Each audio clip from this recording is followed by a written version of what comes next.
Salam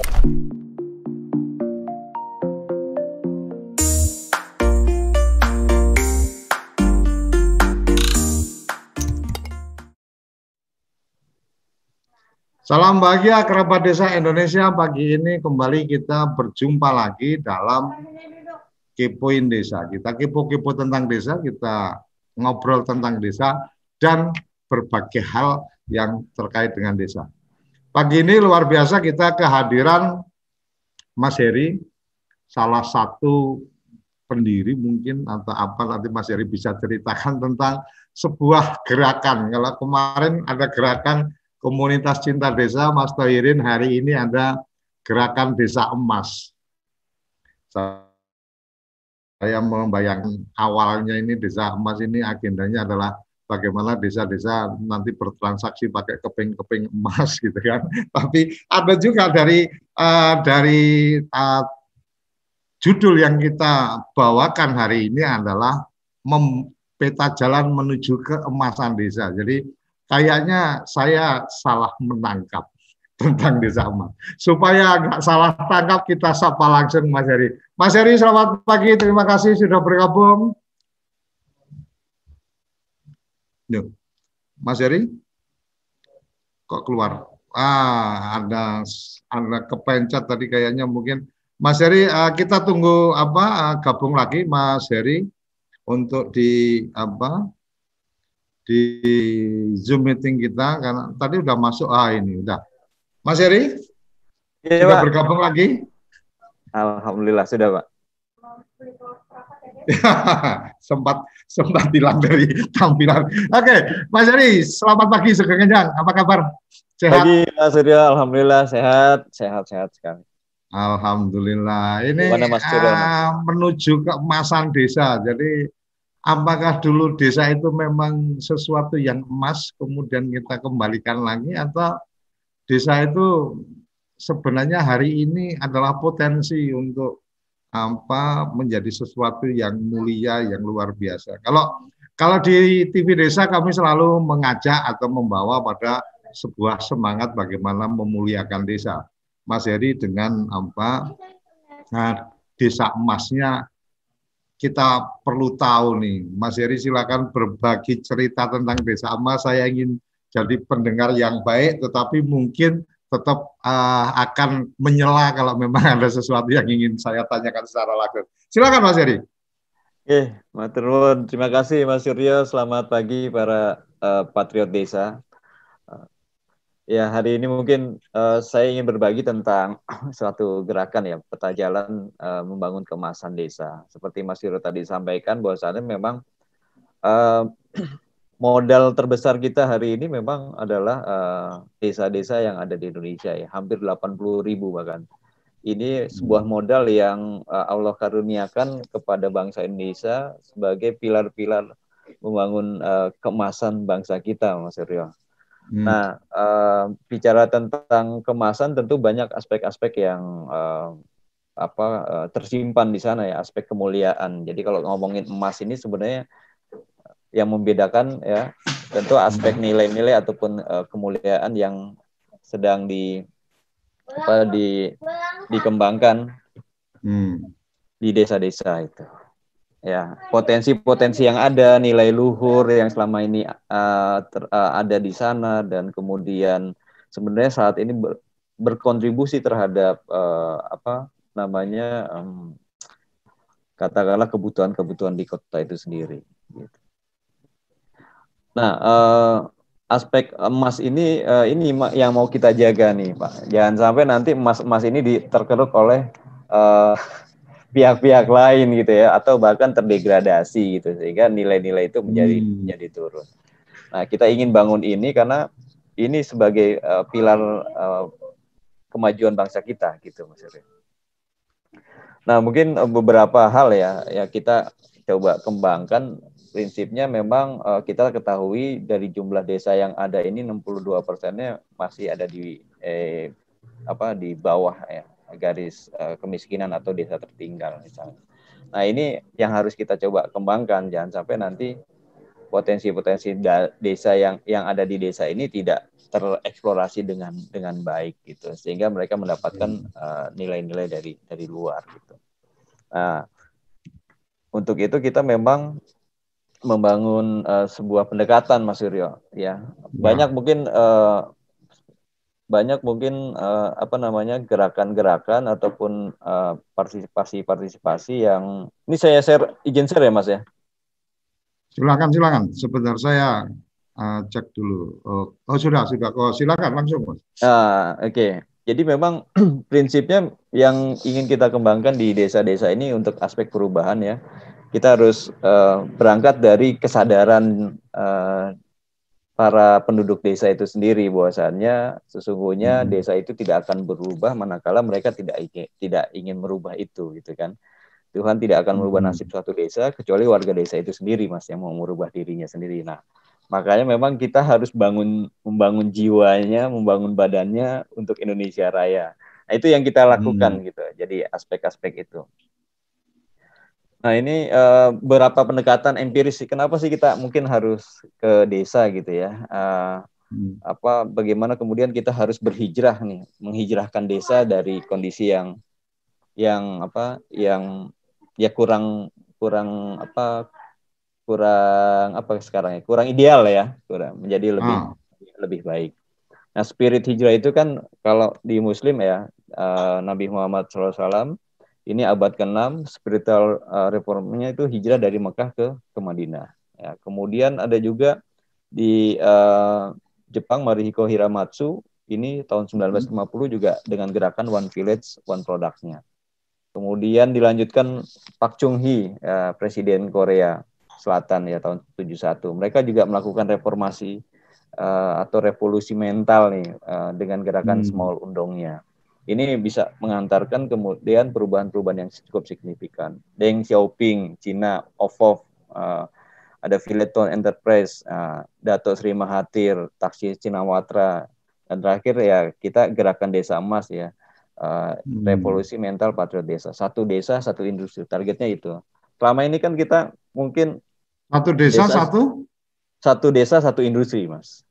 Itu target kita. Jadi kenapa harus ada industri di desa? Nah, ini kan kuncinya. Selama ini mungkin para petani yang ada di desa ini mereka berada di sisi hulu ya dalam aspek budidaya. Tapi ketika panen, di mana setiap petani ini berharap panen itu mendapatkan sebuah income, sebuah perubahan gitu ya, atau dari hasil panen itu sendiri, tapi mereka tidak mendapatkan manfaat ekonomi yang cukup besar gitu.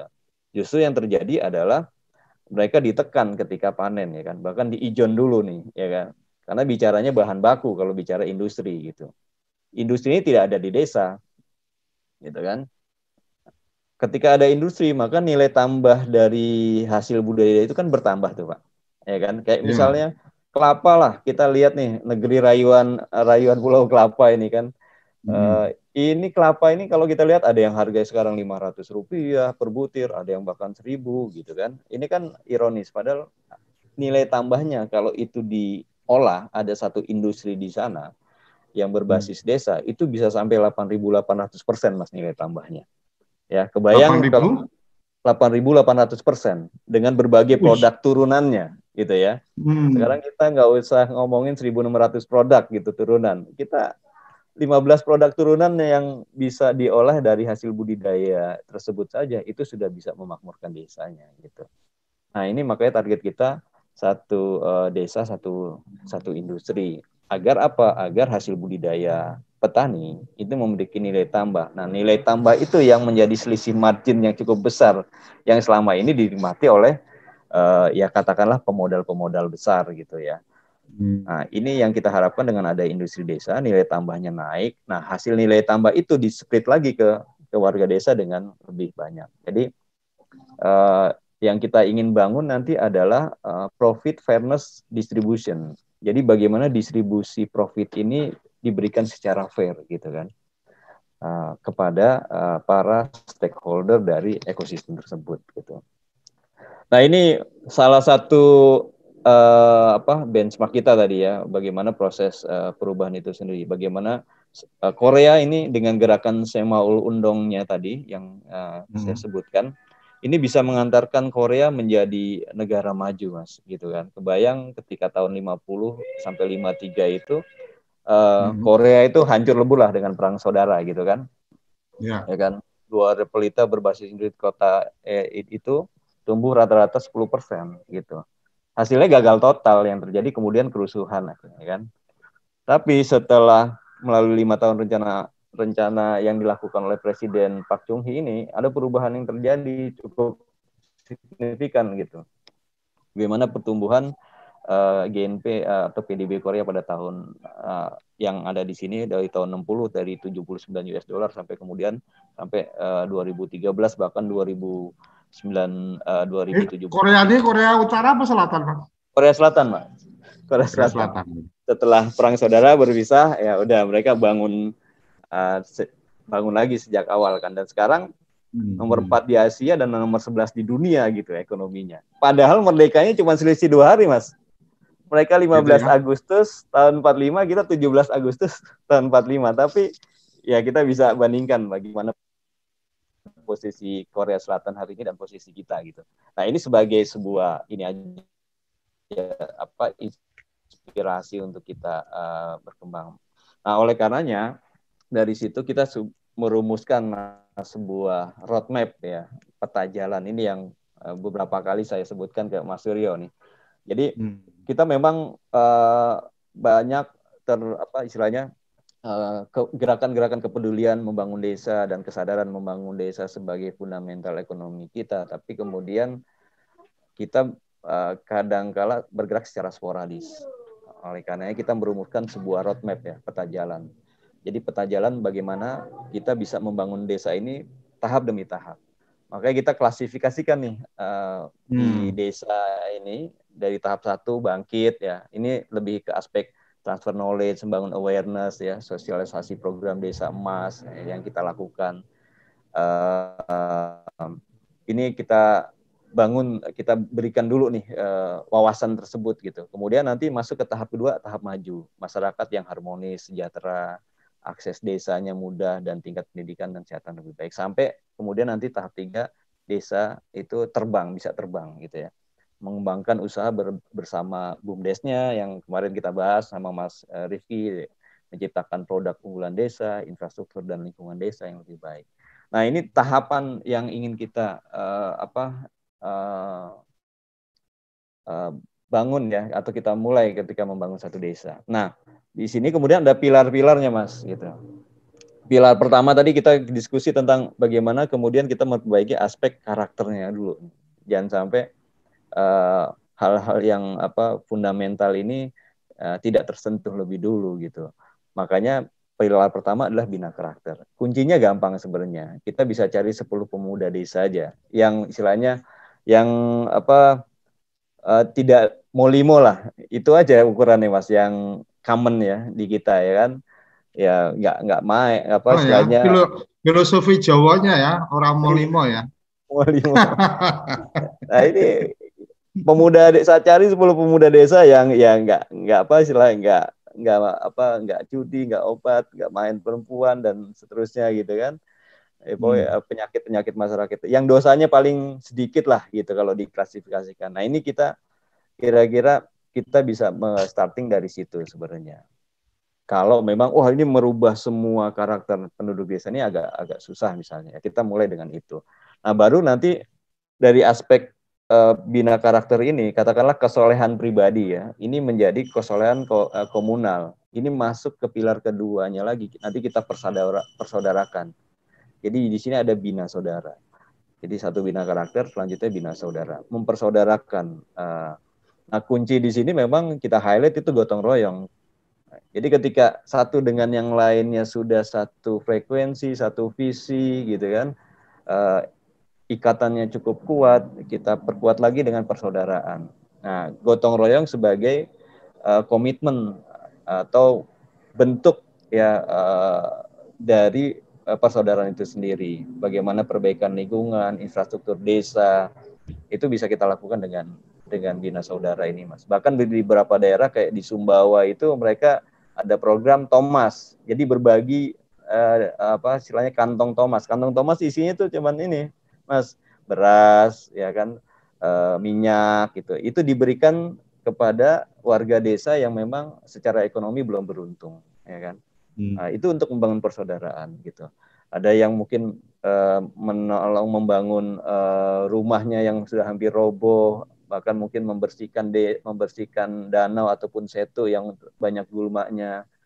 Kemudian ada yang juga membangun misalnya saluran air. Nah, itu dilakukan secara gotong royong. Nah, selanjutnya nanti masuk ke pilar ketiga, Mas. Ini bina sinergi, ya. Bina sinergi. Bagaimana kita mensinergikan resources yang ada di desa dengan karakter dan persaudaraan yang cukup kuat itu, ya, kita membuka lapangan usaha bersama. Nah, sinergi ini nanti bisa juga dengan pihak-pihak luar, karena mungkin aspek modal desa misalnya terbatas atau resource desa terbatas, ini kita bisa sinergi secara kelembagaan atau secara teknologi gitu ya. Ya kayak kemarin misalnya BUMDes, ya, aplikasi BUMDes ini kan sebenarnya sinergi di aspek teknologi, Mas. Orang-orang desa untuk bangun aplikasi itu kan susah kan, nyatet aja gitu manual. Tapi era sekarang kan agak sulit gitu ketika kemudian itu semakin masif gitu. Nah, ini nanti saya singkat aja. Dan terakhir ini silakan supaya kerabat desa yang mengikuti acara ini jadi gamblang bahwa agenda gerakannya bisa menginisiasi mengikuti tahapan yang dilakukan pada titik tertentu, mungkin bisa berkomunikasi dan bersinergi atau bergabung dalam gerakan ini. Silakan. Ya, oke. Selanjutnya ini nanti masuk ke pilar yang keempat, yaitu bina dana. Ya, biar bagaimanapun ketika kita bicara industri desa, ya kita juga bicara tentang modal untuk pengembangan industri itu sendiri. Nah, di sini kita memang berharap industri ini dimiliki masyarakat, Mas. Itu yang pertama. Jadi aspek kemandirian ya, malu jadi benalu, tangan di atas ini kita harus bangun di kalangan masyarakat desa itu sendiri. Agar apa? Agar ada sebuah alternatif permodalan ya, yang tentunya berasal dari mereka sendiri. Makanya misalnya ada sebuah gerakan di salah satu desa binaan kita, Sedina Sewu, Mas. Sehari 1.000. Itu sebuah bentuk kontribusi awal dulu nih dalam konteks bina dana itu ya. Ada yang modelnya jimpitan kayak gitu. Ini Indonesia banget lah pokoknya, Mas. Gitu kan. Nah, ini nanti dikumpulkan menjadi satu modal gitu. Ya, satu modal kemudian mengembangkan industri di desanya gitu. Menjadi pusat kegiatan ekonomi dan kesejahteraan masyarakat ya. Bisa juga tadi BNT seperti itu. Jadi nanti memang industri-industri yang ada di desa, kalaupun misalnya katakanlah modalnya terbatas, setelah dari modal masyarakat ini, dia nanti bisa masuk ke aspek bekerja sama atau sinergi tadi dengan pihak lain. Tetapi kepemilikan industri ini kuat di masyarakat desa, Mas. Gitu. Jadi melalui pendekatan melalui koperasi kah nanti ya, misalnya ada PT industri pengolahan kelapa, tapi kemudian pemegang sahamnya adalah masyarakat melalui koperasi yang dibentuk di desa-desa. Yang dibentuk di desa, mereka di situ ada jimpitan dan segala macam. Nah ya, itu yang kita lakukan. Kalaupun misalnya ada pihak lain, investor yang lain yang tertarik berinvestasi di sana, itu kita bikin sebuah term and condition. Bagaimana pada tahun tertentu itu kembali ke masyarakat. Jadi pendekatan as usual business. Jadi buyback-nya oleh masyarakat gitu. Karena seiring dengan waktu kan mereka punya kemampuan itu gitu. Itu yang di pilar keempat. Nah, yang pilar kelima ini bina pasar. Nah, bagaimana kemudian produk-produk unggulan tadi yang dihasilkan dari industri-industri desa ini, kita rating tuh Mas dari bintang 1 sampai bintang 5. Nah, ujungnya bintang 5 ini sebenarnya yang siap ekspor. Bisa go global, go ekspor. Nah, ini produk unggulan yang kita kurasi sedemikian rupa dari semua aspek ya, kualitas, kemasan gitu. Itu kita siapkan akses terhadap pasarnya gitu. Bagaimana produk-produk unggulan desa ini sebagai sebuah identitas ya, kemajuan dan kemandirian desa ini bisa go nasional, go internasional. Nah, ini yang kita lakukan untuk bagaimana kita juga membantu aspek pemasaran dari produk-produk unggulan tersebut. Nah, kita ciptakan ekosistemnya. Makanya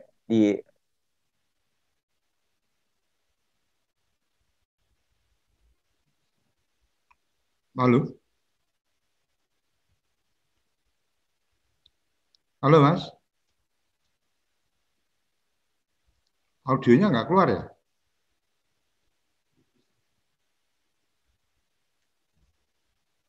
Mas Heri?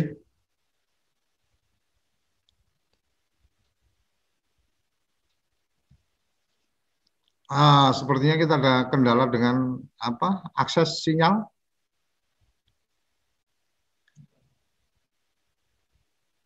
Mas Heri masih bisa uh, mendengarkan kita? Audionya hilang ya, Mas? Di kita? Eh? Di kita atau di Mas Heri? Dari sana ya. Oke, jadi kita sambil menunggu koneksi lagi ke Mas Heri. Tadi ada bina karakter, bina saudara, bina sinergi, bina dana, dan bina pasar. Jadi saya sudah mencatat ada 5 pembinaan tadi. Mas Heri silakan dilanjut.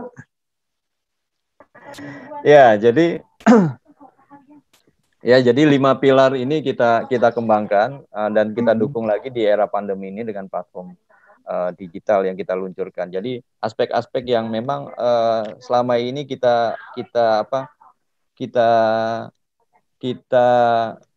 identifikasi lah permasalahan-permasalahan tadi. Aspek pasar kita siapkan themall.id ini sebagai showcase-nya atau mall-nya produk-produk unggulan desa. Kemudian dari sisi resiko, kayak tadi industri itu ada resikonya. Kita punya The Assure. Kita siapkan The Assure itu untuk bagaimana kita meminimalisir risiko dari modal-modal yang disertakan di situ. Jadi aspek proteksinya ada. Nah, ekosistemnya kita bangun gitu. Terus kemudian alternatif permodalan kita juga siapkan bagaimana kemudian pendekatan selain bank gitu ya ataupun pihak-pihak lain itu ada pendekatan yang selama ini ada di sekitar kita.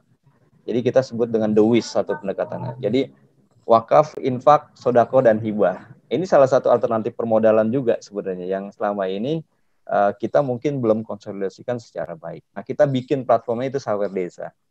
Jadi nanti proyek-proyek desa yang membutuhkan alternatif permodalan itu bisa dimasukkan dengan pendekatan the WIS ini, Mas. Ya, sebuah harapan namanya memang WIS nih, sebuah harapan. Wakaf bagaimana sekarang berkembang, sekarang tidak hanya aspek sosial tapi juga aspek produktif dan kemudian nanti hasil produktivitas itu diberikan kepada penerima manfaat atau mauquf alaih, yaitu masyarakat desa itu sendiri.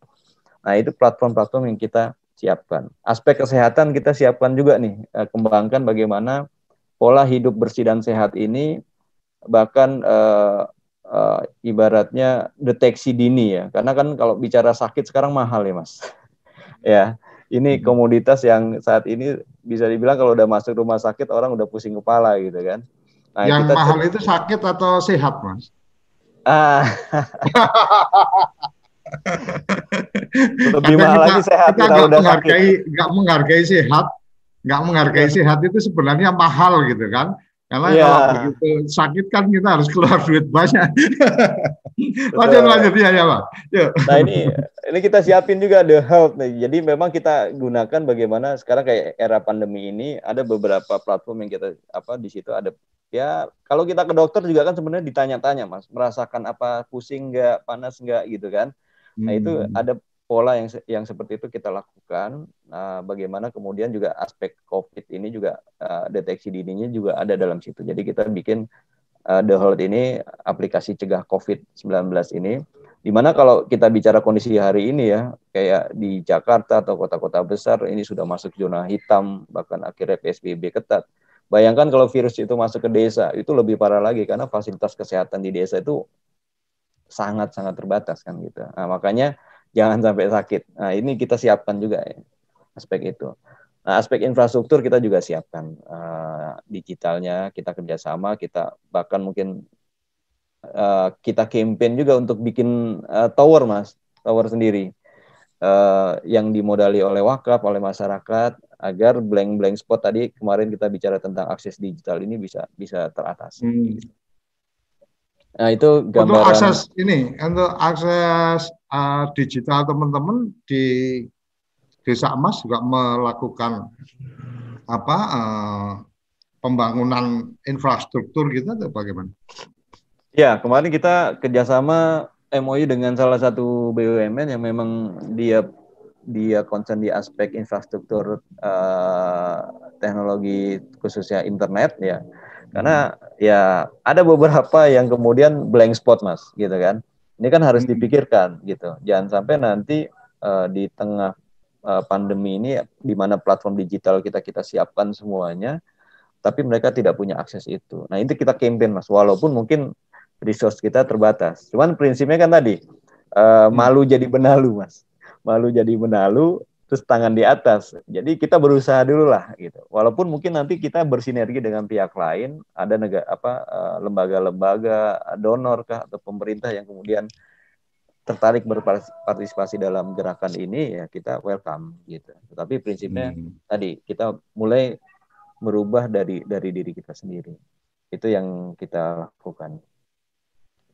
Luar biasa. Artinya ini kalau dari catatan yang tadi sudah disampaikan dari bagaimana karakter, bagaimana persaudaraan, bagaimana sinergi, bagaimana pembiayaan, bagaimana pasar, setidaknya dari 1 sampai 3 ini mestinya memang itu sudah ada di desa, atau mungkin kalau bahasa yang umum itu kan bahasanya adalah ketika bicara desa mawa cara, negara mawa tata, artinya sebenarnya desa sudah punya caranya sendiri bagaimana melindungi warganya dengan stok pangan, dulu ada lumbung padi dan seterusnya, bergeser kemudian lumbung pangan ya, kemudian bergeser masyarakat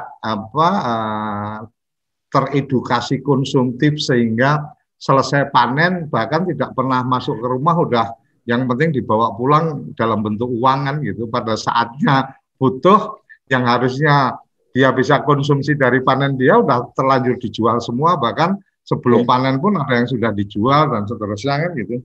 Kemudian ketika bina saudara, kemudian aspeknya gotong royong, maka ya sebenarnya kehidupan di desa kita dulu itu sepaham saya ya dalam berhubungan dengan orang lain itu semangatnya adalah semangat persaudaraan kekeluargaan dalam gerakan itu bergotong royong kan gitu Mas. Artinya holubus kontrol baris, gugur gunung segala macam itu kan bagian dari ketika bicara beraktivitas, maka beraktivitas bersama-sama. Ketika bicara pada hubungan interpersonal, maka kekeluargaan yang diutamakan, bukan kemudian dikit-dikit dibawa ke Pak RT, dibawa ke polisi kan gitu. Kalau dulu seingat saya kan waktu di kampung dulu zaman kecil saya itu, kalau ada orang mencuri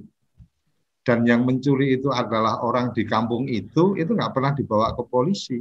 Ya diselesaikan ya di Pak Kadus, di sidang di situ dan seterusnya. Mungkin hukuman sosialnya menurut saya lebih berat daripada di penjara kan gitu. Jadi diarak rame-rame gitu kan, cuma dikasih suruh pakai celana pendek, terus dikasih kalungan tulisan itu nggak akan nyolong lagi gitu, diarak keliling, anak-anak pada ngeriakin di belakangnya. Itu kan yang malu nggak cuma si anak itu tapi juga keluarganya kan gitu. Tapi itu menurut saya kadang lebih efektif. Akhirnya kemudian ya kalau mau nyolong ya di kampung lain, biar mau dipukulin atau mau dibawa ke polisi silakan. Tapi kalau di kampung sendiri pasti akan jadi sangat malu kan gitu. Ini mungkin ada bagian-bagian yang sampai di sinergi dulu. Saya masih ingat betul ketika bicara mungkin membangun rumah atau apa itu kadang-kadang ya bahasanya sambatan gitu. Artinya ketika tenaga kita membantu untuk yuk ngangkutin bata dan seterusnya, ya nggak ada hitungan 100 bata harus dibayar berapa, ya itu namanya sinergitas ya. Artinya ada yang bisa nukang, ya udah pas waktunya longgar dia yang ngerjain, ada yang bisa bantu ngangkutin bata dan seterusnya, atau ngangkutin bambu. Itu bagian yang sinergitas itu bisa terjadi sehingga lebih sebenarnya ya banyak pelajaran ya Mas yang dari desa itu ya. Ketika sinergi seperti itu kan jadi lebih ekonomis. Artinya kalau bicara matematis membangun rumah harus ongkos tukangnya berapa dan ketika kemudian ada gotong royong itu kan jadi lebih ekonomis secara duit nggak harus terlalu banyak, paling cuma ngasih makan siang atau apa kan. Ya. Luar biasa nih Mas, artinya banyak hal yang sebenarnya sudah ada, ini coba digali kembali, kemudian dihidupkan kembali. Kira-kira kayak gitu Mas. Mungkin dengan Ya, tambahan betul sekali. modernisasi sekarang ya. Ya, betul sekali, Mas. Jadi kemarin kan kita sempat diskusi bagaimana kemudian nilai-nilai luhur di desa ini ternyata tergerus dengan adanya globalisasi, ya kan, akses informasi dan lain sebagainya. Nah, ini yang perlu dijaga nih, Mas. Jangan sampai kemudian tadi kan orang dapatkan inspirasi dari desa-desa yang ada di kita atau di Indonesia, kemudian membangun negaranya dan terbukti malah lebih maju. Sementara kita yang sudah punya mutiara ini nih, nilai-nilai ini malah nggak bergerak-gerak gitu. Jadi kita yang jadi tempat belajar malah jadi kelihatan bodoh gitu ya, karena yang lain lebih maju. Tinggal nunggu waktu aja gitu, aspek ketinggalannya gitu kan. Ya, ini kan ironis gitu. Tapi Oke, Mas Yari, menarik sekali. Kita akan masuk nanti di sesi kedua. Kita akan jeda sesaat untuk kita nikmati kopi kita pagi ini. Jangan kemana-mana, kerabat desa, siapkan pertanyaan. Kalau yang ada di channel YouTube bisa masuk melalui chatting YouTube. Yang ingin masuk menyampaikan langsung di Zoom bisa berkirim WA ke official WA kami 083 kali 01317160. Kami akan share untuk link Zoom-nya. Jangan kemana-mana, tetap di Kepoin Desa. Kamu tinggal di pulau terpencil, pegunungan pinggiran kota, atau daerah di Indonesia yang tidak terjangkau jaringan fiber, ADSL, dan juga 3G. Internetan dengan cepat pasti cuma akan menjadi mimpi.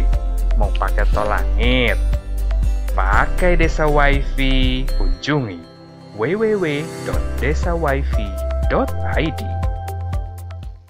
Ayo, kandidat kepala daerah, manfaatkan kesempatan ini. TV Desa mengundang Anda bicara desa. 5 menit bisa. Bicara Desa. Sebuah program tayangan monolog, konsep membangun dari desa, dari kandidat untuk masyarakat. 5 menit bisa bicara desa. Hanya di TV Desa. Oke, kembali lagi di Kepoin Desa, kepo-kepo tentang desa. Kita ngobrolin tentang desa dan sudah bergabung di sini dari Mas Isyanto dari tadi sudah bergabung, ada di Zoom meeting kita, ada Mas Sofyan Alfianto sudah bergabung. Silakan Mas Sofyan atau Mas Isdianto kalau ingin menyampaikan langsung ke Mas Heri, diaktifkan videonya, nanti kita aktifkan mic-nya dari sini. Jadi menarik nih Mas Heri tentang idenya. Luar biasa desa emas. Jadi bagaimana membangun, kayaknya mungkin bukan bagaimana membangun, tapi bagaimana membangun kembali masa keemasan. Karena kalau tidak salah saya pernah baca salah satu buku profesor siapa saya lupa, karena memori saya terlalu kecil Mas, masih memori masa lalu. Jadi ada salah satu profesor itu menulis buku tentang Republik Desa. Jadi jadi yang saya ingat itu adalah kata-katanya tentang pada saat bendera 3 warna itu mendarat di Pulau Jawa, maka di sini bukan lahan kosong, tetapi sudah ada republik-republik, artinya sudah ada tatanan dari masyarakat. Dan kemudian kalau kita mencermati sejarahnya juga, selama Belanda ada di Indonesia, saya agak kurang suka untuk menyebut Belanda menjajah Indonesia ya, karena sebenarnya kan keberadaan Indonesia itu kan baru dinyatakan sebagai satu bangsa, satu bahasa, itu kan baru 08, artinya ya Sebenarnya sebagai bangsa baru 08, kalau dijajah berarti ya dari 08 ke 45 kita merdeka kan gitu. Kalau dari 300 tahun yang lalu belum ada Indonesia, masih sama kerajaan-kerajaan dan seterusnya ya. Nusantara ya. Iya, artinya disampaikan bahwa ada Belanda masuk itu posisi sudah ada tatanan di sini. Kemudian yang menarik lagi adalah bahwa pemerintah Hindia Belanda pun membuat aturan tentang desa itu membedakan antara Jawa Bali dan di luar Jawa Bali. Artinya sangat memahami betul ini ada karakter yang kemudian harus dijaga dan seterusnya. Menurut saya sih ada kemenarikan di situ, Mas. Artinya Belanda pun ketika yang paling sederhana dulu kalau kita bicara pembagian wilayah di Jawa itu kan ada karesidenan tuh, Mas. Yeah. Nah, tiap karesidenan itu ternyata Belanda membuat pembagian wilayah itu ada pertimbangan sosiokulturalnya. Hanya berbatasan sungai, cara ngomongnya sudah beda nih antara Wonosobo, Banjarnegara kan gitu. Yang di sana sudah Banyumas, yang di sini masih Kedu kan gitu. Artinya di sana sudah ngapak, di sini belum ngapak gitu. Artinya memetakannya itu sangat luar biasa ya, Mas. Kayaknya kita malah kalah loh, Mas, sama Belanda untuk urusan-urusan memahami sosiokultural dan seterusnya. Desa Emas salah satunya untuk kemudian melihat kembali proses-proses bagaimana kita membangun dan seterusnya. Ya, tentu, Mas. Jadi memang hal yang terpenting adalah kemampuan kita mengidentifikasi tadi aspek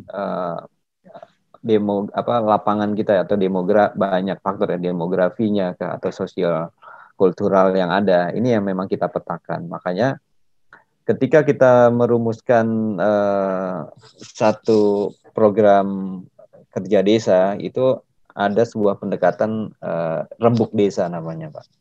Jadi rembuk desa ini isinya adalah para penggerak-penggerak inti dari gerakan tersebut gitu, yang mengidentifikasi aspek-aspek yang ada di desa gitu, baik itu kondisi yang tadi disebutkan ya, demografi, geografi ataupun sosiologinya itu dipetakan betul dan kemudian diputuskan dalam bentuk sebuah rencana pembangunan desa.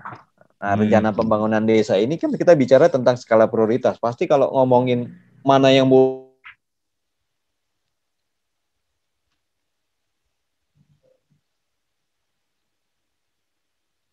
dibangun, mana yang mau dilakukan, itu listnya pas perlu kita bangun lebih dulu. Ya, halo. Ya. Mana yang perlu kita bangun lebih dulu dengan pendekatan 5 pilar tadi, gitu kan? Itu yang kita mulai lebih awal, gitu. Tentu artinya need assessment itu sudah ada di awal. Jangan sampai kemudian nanti kita melakukan sesuatu yang sesungguhnya tidak sesuai dengan konteks desa tersebut, gitu. Ya, tidak sesuai dengan kondisi kekiniannya juga gitu kan, kita harus pertimbangkan aspek itu. Makanya ada rembuk Mas, aku menangkap tadi, artinya ada menangkap tadi yang disampaikan itu adalah Desa Emas, sepertinya yang saya tangkap itu adalah bagaimana membangun industrialisasi di desa tapi tetap dengan beberapa pertimbangan kultur, berapa pertimbangan kehendak masyarakat, partisipasi masyarakat dan seterusnya. Yeah. Ada yang menarik tadi di catatan saya adalah tentang bina dana. Bina dana itu bagian dari, mungkin pemahaman saya sih mungkin seperti ini akan ada semacam crowdfunding untuk kemudian membiayai kegiatan bisnis di desa. Yeah. Saya ingin mencoba agak dalam nih mungkin. Ketika kemudian bicara bina dana di desa itu kan menurut aturan atau menurut yang sekarang sudah berjalan dengan peraturan perundangan itu kan ada kelompok bisnis ya, ada kelompok bisnis yang satu bicara tentang badan usaha milik rakyat atau mungkin ada juga badan usaha milik petani. Itu dari kelompok tani dan seterusnya membuat badan usaha sehingga dia menjadi PT atau apapun itu menjadi opsi mereka. Kemudian ada juga badan usaha milik desa yang semalam kemarin juga menarik untuk didiskusikan karena kelaminnya kayak apa nih badan usaha milik desa dan seterusnya. Kita pagi ini nggak mendiskusikan itu, tetapi kemudian ada juga koperasi di samping juga usaha-usaha kelompok masyarakat atau usaha-usaha perorangan. Yang menjadi pertanyaan atau yang menjadi kepo saya adalah ketika Desa Emas bicara tentang bina dana, ini yang menjadi urutan prioritasnya yang mana nih Mas? Artinya, prioritas pertama kita lebih ke kelompok usaha masyarakat nih, dari mau kelompok tani bikin PT atau kelompok tani bikin koperasi, ya itu jadi prioritas, baru bicara badan usaha milik desa, baru bicara koperasi-koperasi yang mungkin tidak berbasis produksi tapi berbasis komunitas atau berbasis konsumsi atau berbasis apapun itu. Artinya kan koperasi kan sekarang ada pengelompokannya, ada koperasi jasa, ada koperasi produksi, ada koperasi konsumsi dan seterusnya. Dari yang ada di lapangan ini Mas, jadi kepo juga ini. Bina dana ini mau memprioritaskan yang mana ini? Kalau kita kan nggak mungkin kita ngomong semua sama, tapi kan pasti ada, kita akan prioritas ini dengan pertimbangan apa? Mau nggak Mas? Ya. Oke. Ya, jadi memang tentunya aspek bina dana ini yang ingin kita bangun adalah aspek kemandirian dana dari masyarakat itu sendiri ya. Jadi kalau tadi pernyataan disebutkan tentang crowdfunding, ya betul, itu salah satu pendekatan yang tentu kita lakukan saat ini. Termasuk kami juga menyiapkan platformnya, Mas. Ya, dengan Sawer Desa itu, sawerdesa.com ini kita development itu untuk tentunya juga mengundang partisipasi masyarakat lebih luas ya di luar desa. Ini kan banyak sebenarnya yang hari ini warga desa yang melakukan urbanisasi kan, atau mereka pergi ke kota, merantau di kota, kemudian menetap di sana dengan kondisi ekonomi yang lebih baik gitu kan. Ini kan sebenarnya diaspora desa nih Mas. Ya, ya katakanlah mereka memang tidak ada di desanya. Ya, tetapi saya yakin hubungan emosional dengan desanya pasti makin kuat dong harusnya. Gitu kan. Mereka juga ingin berpartisipasi. Nah, pendekatan platform ini yang kita buat untuk menangkap hubungan emosional itu. Mereka tidak hadir secara fisik di desa, tapi mungkin aspek ekonominya bisa, aspek dananya mungkin bisa berpartisipasi. Katakanlah hari ini kita bicara tentang isu global tentang Sustainable Development Goals itu adalah deurbanisasi, bagaimana menekan kaum urban di kota. Artinya orang-orang desa harus betah di desa gitu kan targetnya itu. Atau yang di kota kembali ke desa. Nah, kalau belum sampai orangnya yang berpindah kembali ke desa gitu kan. Minimal dananya dulu yang pindah ke desa gitu. Jadi deurbanisasi dana. Artinya silakan tetap stay di kota, mencari penghidupan di kota, tapi tabungan kamu investasikan ke desa gitu. Iya, betul. Kira-kira seperti itu bentuk partisipasinya kan. Makanya gotong royong seperti itu. Katakanlah, misi mereka memang mendapatkan aspek ekonomi yang lebih baik. Dan hari ini banyak sebenarnya orang-orang yang dulu tinggal di kota terus kemudian memilih kembali ke desa karena aspek ekonomi di desa itu juga ternyata tidak kalah jauh majunya hari ini gitu. Kalau mereka dulu jadi buruh di kota, kemudian ternyata pendapatannya hari ini kalau di desa lebih banyak, mereka akan kembali lagi ke desa. Nah, aspek ini yang kita siapkan untuk crowdfunding ya. Ya harapannya deurbanisasi modal dulu nih sebelum deurbanisasi orang gitu. Kembali ke desa. Nah, kita siapkan itu agar apa? Tadi memang kita bicara tentang priority kan akhirnya. Prioritas mana yang mau dimodalin. Sebenarnya kita bisa bangun semua itu ekosistemnya saling terkait, Mas. Gitu. Saling terkait. Jadi kalau kita bicara sekarang badan usaha milik masyarakat gitu kan yang memang itu bukan dibentuk oleh desa, itu kita bisa nanti petakan sebenarnya identifikasi. Mana yang secara ini as usual business ya. Kalau ngomongin badan usaha kan kita harus pakai parameternya as usual business nih. Bukan masalah ini punya siapa, itu kan bukan masalah ini saya lebih dekat dengan mereka, enggak gitu. Kita bicara as usual business. Artinya pendekatannya lebih pada pendekatan potensi sebagai mitra bisnis yang paling visible atau yang paling menarik, yang paling siap itu kelompok bisnis yang mana gitu. Yes, betul. Tidak berbicara kepada bahwa kami lebih memprioritaskan koperasi, kami lebih memprioritaskan BUMDes, tapi lebih pada kami lebih memprioritaskan kepada kelompok bisnis masyarakat yang memang siap untuk menjadi mitra dan menarik secara bisnis. Ya, betul. Itu yang harus kita jadikan, karena itu pendekatannya kan pendekatan sistemik ya, artinya as usual visibility-nya, bukan pendekatan emosional, enggak. Itu yang kita lakukan. Jadi bahkan kalaupun kita bicara badan usaha milik rakyat, misalnya entitasnya adalah PT ataupun BUMDes entitasnya juga PT, sebenarnya kan koperasi juga bisa diintegrasikan, Mas. Jadi kalau kita bicara tentang undang-undang PT sendiri, ketika katakanlah pemilik usaha atau pemegang saham di PT itu sampai 300 orang dan mengumpulkan uang 3 miliar, itu kan otomatis secara undang-undang mereka jadi perusahaan publik, Mas. Walaupun non-listing ya, tidak listing di bursa, tapi statusnya menjadi perusahaan publik. Kalau udah bicara statusnya perusahaan publik, maka compliance-nya, kebijakan itu ada di OJK, Mas. Mereka harus menerbitkan laporan ke masyarakat. Gitu. Tetap harus menerbitkan laporan ke masyarakat. Nah, disinilah pendekatan bagaimana kemudian kita memanfaatkan ya sistem yang sudah disediakan ini. Koperasi bisa kok bikin unit usaha dalam bentuk PT, atau bahkan koperasi bisa memberikan penempatan modalnya di satu PT, baik itu milik rakyat ataupun milik desa. Nah, sekarang pemilik atau anggota koperasi itu siapa? Kan warga desa juga, Mas. Gitu kan? Nah, nanti kita tinggal pilih. Jadi aspek kepemilikannya tetap di masyarakat, itu yang tetap kita ingin kejar sebenarnya. Jangan sampai ini beralih gitu. Jadi 51% tetap milik masyarakat melalui apa? Melalui koperasi. Mungkin kan koperasi dengan modal simpanan pokok atau simpanan wajib yang lebih kecil kan partisipasi anggotanya harus lebih banyak gitu ya. Nah, ini yang kita jahit nih keberadaan entitas koperasi dengan BUMDes ataupun PT yang didirikan oleh masyarakat ataupun oleh desa. Ini bisa nyambung, Mas, sinerginya di situ.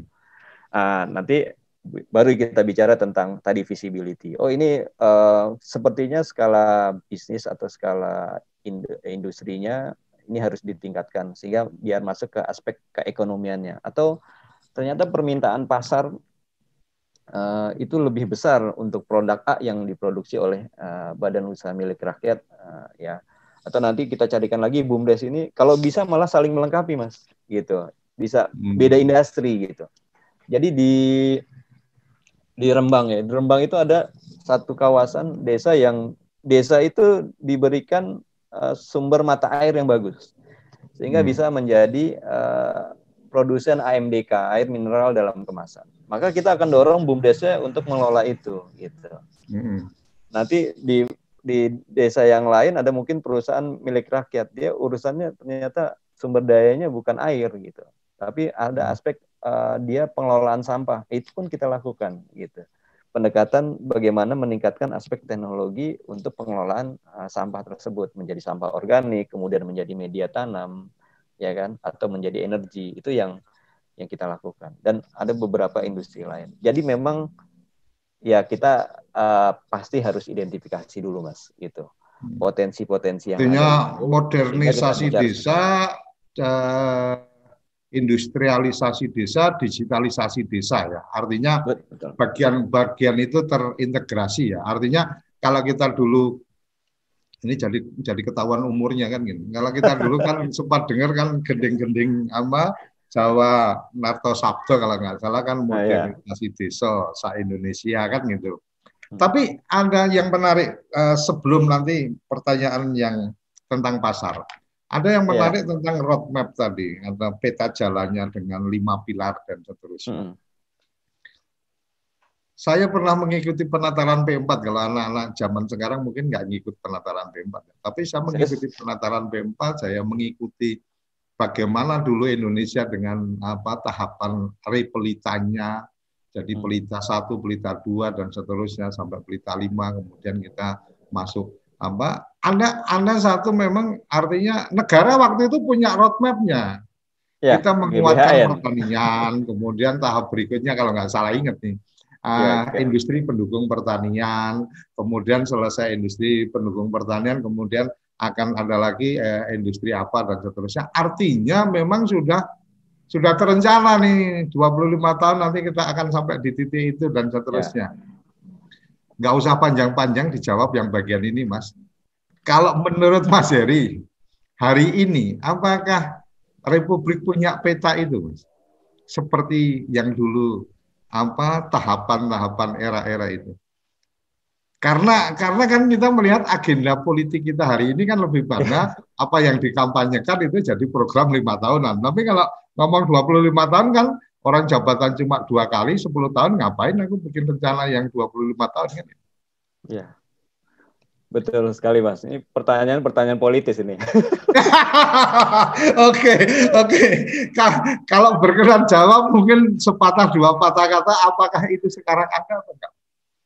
Iya, kalau sekarang ya saat ini memang sangat jangka pendek ya, Mas. Jadi kurang saat ini mungkin hilang ya. Kalau dulu kan kita ada garis besar haluan negara gitu, pemerintah harus melakukan apa. Terus rencana pembangunan jangka pendek, jangka menengah, jangka panjang gitu kan sampai dulu itu tinggal landas ya, Mas ya. Itu ada ukurannya ya, artinya ukuran dan kaitannya kelihatan. Ya. Hari ini kayaknya kita agak kesulitan mencari itu. Betul, karena memang kita ya tadi, yang makanya di sini pentingnya peta jalan itu kan begini, Mas. Sehingga kita tidak melakukan sesuatu itu parsial, gitu kan. Satu, kedua tidak sustain gitu. Jadi kalau bicara parsial ya udah berarti kan bicaranya ego sektoral, ya kan? Ya selama saya mimpin, saya pengennya ini ya udah sektor itu aja dikembangkan, gitu kan. Nah, kalau kita punya roadmap besarnya, itu kan lebih enak, Mas. Kita bicara sustainability. Oh ini sampai sini. Ini tinggal masalah 2 hal ini sih sebenarnya. Yang saat ini memang tidak ada. Makanya penting buat kita ketika bangun desa, peta jalannya itu harus ada, Mas. Tracknya harus ada gitu kan. Kita harus ikutin pelajarannya si Dora berarti. Kalau mau kemana harus tanyakan peta. Ketika nggak punya peta, maka saya selalu sampaikan ke teman-teman, kalau kamu nggak punya agenda, tujuan, atau kamu nggak punya peta, maka kamu nggak akan pernah bisa mengatakan kalau kamu tersesat. Orang kamu nggak ada tujuannya, gimana ngomong tersesat kan gitu. Oke, Mas, yang kita nggak punya agenda, pilar kelimanya ini pasar. Jadi Bina pasar memang itu salah satu bagian yang menarik menurut saya. Artinya saya melihat hari ini kalau kita bicara desa mungkin saya tidak suka sih melihat desa kemudian dilihat sebagai satu keterbelakangan, tapi lebih pada bisnis apa yang sebenarnya digeluti oleh masyarakatnya. Jadi kalau desa kan identik dengan pertanian, dengan perikanan, kelautan, perkebunan dan seterusnya.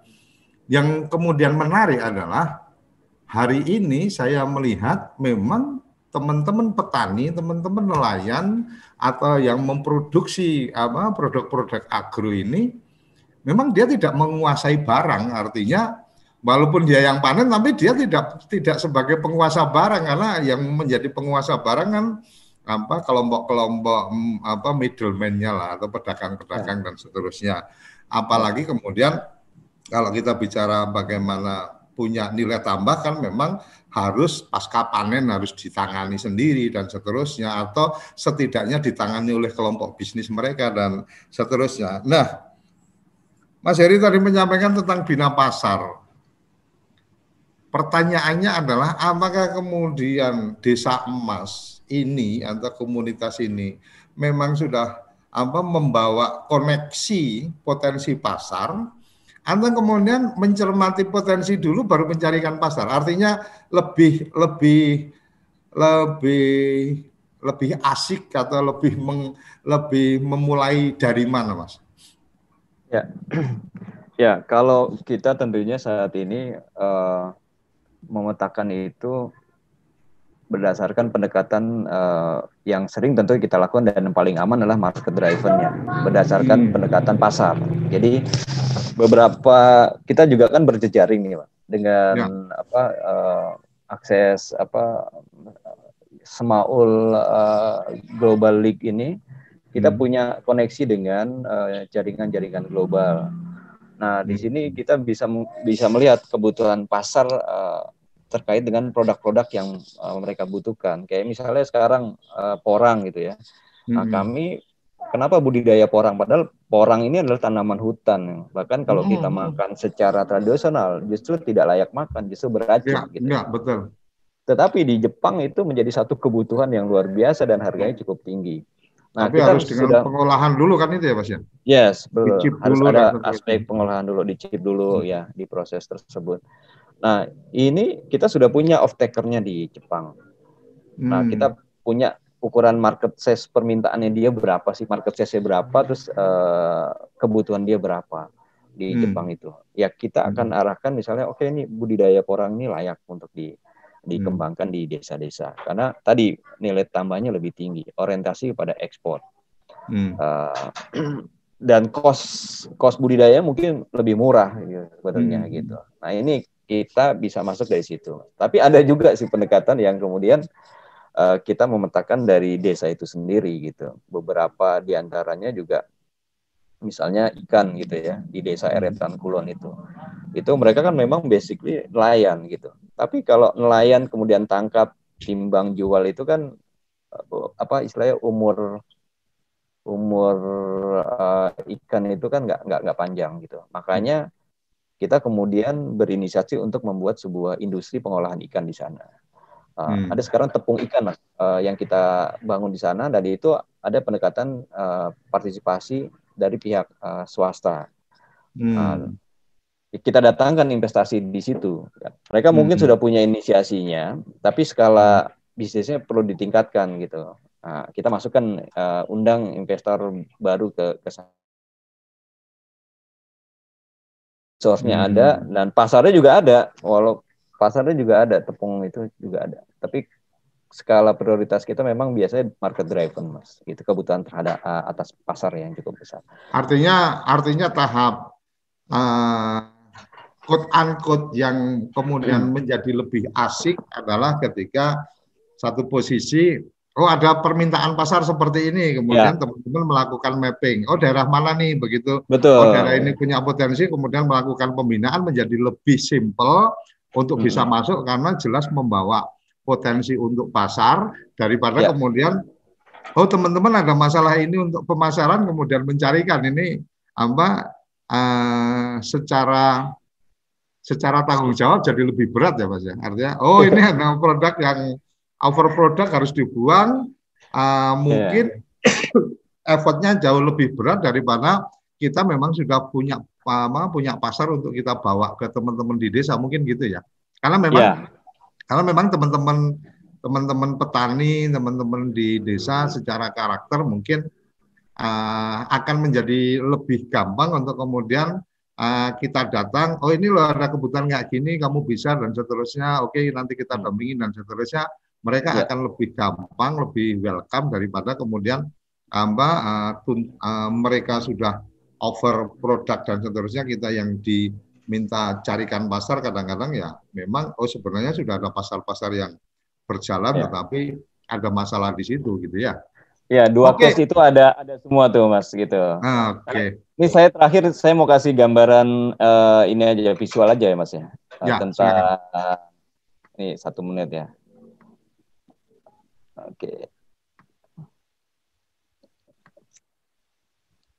Nah, ini tentang penerapan 5 pilar itu. Jadi kita punya ukuran kan nih, fase bagaimana kemudian fase pilar 1, pilar 2 sampai dengan pilar 5 ini ya kan, dari aspek masyarakat, bentuk tempat tinggalnya, infrastruktur, utilitas sarana dan industrinya. Ini kan berbeda nih Mas, masing-masing. Ini proses perubahan nanti kita bisa lihatkan di sini. Bagaimana kemudian tadi industri, kalau misalnya masih sendiri itu kan cuman manen aja, terus kemudian fase kedua bina saudara nanti secara bersama, kemudian nanti ada pengembangan industri dan seterusnya, itu kita bisa lakukan. Jadi kondisi infrastruktur masing-masing juga ini tentu ada perbedaannya ketika pilar-pilar ini sudah diterapkan gitu Mas. Jadi ketika baru tahap bina karakter kan kita bicara tentang individu aja gitu. Kalau udah bina masuk ke pilar kedua, bina saudara, kita sudah melibatkan antar masyarakat partisipasinya nih.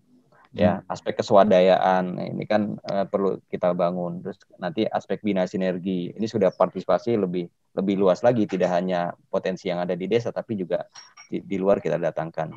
Aspek teknologi kita masukkan. Terus nanti aspek dana, ya kan tadi aspek industrinya sudah, ini sudah butuh pengembangan untuk industri yang lebih besar lagi biar angka keekonomiannya masuk. Nah, itu masuk di pilar keempat dan sampai kemudian pilar kelima, bina pasar, produk-produk ini sudah go global, ekosistem masyarakat sudah kebentuk. Tadi misalnya dari yang tadinya desa ini hanya sebuah lokasi, bisa menjadi sebuah destinasi, Mas, gitu kan. Kemudian pasti rumahnya juga beda, infrastrukturnya juga lebih bagus, gitu kan, utilitasnya juga lebih lengkap, gitu. Sampai industri jauh lebih maju sudah ke ekspor. Ini kira-kira gambarannya. Ya ujungnya memang ini nanti ada fase-fasenya sih, Mas. Ini kira-kira ringkasan-ringkasannya gitu ya. Nanti kita ada platform, satu lagi platform The Guru, Mas. Untuk mempelajari ini kita siapkan platform The Guru. Jadi kalau dulu kita dampingi datang ke lokasi-lokasi, ini sekarang kita pakai digital, mereka bisa belajar materi-materi ini di platform kita nantinya. Ujungnya memang nanti ada awarding, Mas. Ya bagaimana kemudian desa ini kita berikan apresiasi atas proses perubahan yang mereka lakukan ya. Dari sebutan tadi desa Pancasila, desa global, sampai dengan desa mandiri. Ini yang kita akan lakukan di Desa Mas. Kira-kira begitu. Yang menarik tadi ada desa Pancasilanya ini, kapan waktu kayaknya perlu kita membedah ide desa Pancasila itu kayak apa, karena pasti banyak hal kita berbicara tentang desa Pancasila karena masing-masing boleh memaknai. Kalau saya memaknai ya desa Pancasila itu ya sebenarnya 4 harus dikerjakan untuk satu tujuan terakhir kan gitu. Tapi itu bagian yang to be discussed.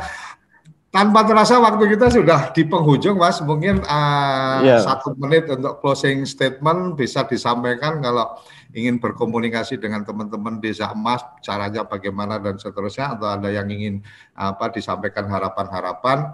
Juga sekaligus saya menitip pesan Mas Heri bisa share materinya ke kita, karena semua tamu yang ada di program-program acara TV Desa yang kemudian menyampaikan presentasinya, kami berharap itu bisa dilihat atau diunduh di slide share-nya TV Desa Center. Silakan, Mas. Baik, Mas Suryo.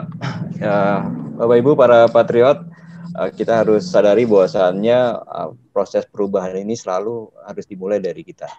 Jadi kalau kami di para patriot ini punya sebuah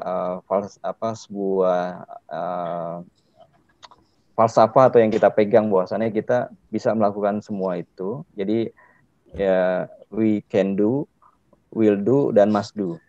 Jadi bisa, mau, dan harus. Nah ini semua akhirnya bermula dari kita. Ketika kita ingin satu perubahan, ya kita harus memulai dari diri kita sendiri.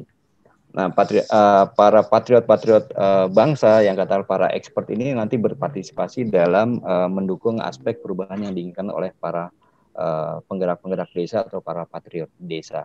Dan kita harus sadari bahwasannya 80.000 desa ini, hampir 80.000 desa ini adalah modal besar kita untuk membangun kemajuan bangsa kita. Bagaimana kemudian desa-desa emas yang nanti terbangun ini bisa menjadi pilar-pilar kemajuan menuju Indonesia Emas 2045. Nah, untuk lebih jauh tentang Desa Emas, Bapak Ibu bisa berkunjung ke web kami desamas.com, kemudian bisa follow Instagram ataupun Facebook, atau mungkin subscribe di Desa Emas TV, yang ini tentu kita akan update terus program-program ataupun informasinya, dan bisa juga mengikuti pelatihan ataupun workshop di platform kita theguru.com yang kita siapkan untuk transfer knowledge ataupun transfer skill tentang gerakan Desa Emas ini. Dan mudah-mudahan kita bisa sukses bersama dan membangun masyarakat desa ini sehingga kesejahteraan kita bisa lebih meningkat. Demikian Mas Suryo. Terima kasih. Oke. Terima kasih sekali, dan terima kasih Mas Zamroni dari Lamongan sudah bergabung di Zoom meeting kita. Mohon maaf karena waktunya terbatas sehingga belum sempat bisa langsung berkomunikasi. Supaya nggak telat untuk bisa gabung ngobrol-ngobrol dengan tamu-tamu istimewanya Kepoin Desa, jangan lupa pantengin jam 8 sampai jam 9 channel YouTube kita, atau kemudian bisa berkirim WA ke official WA TV Desa untuk kita share link Zoom kita sehingga bisa bergabung dan bisa berkomunikasi dengan tamu-tamu istimewa kita. Sampai di sini Kepoin Desa hari ini. Semoga kita semua selalu dalam kesehatan di masa pandemi ini. Salam bahagia kerabat desa. Sampai jumpa di episode berikutnya. Terima kasih.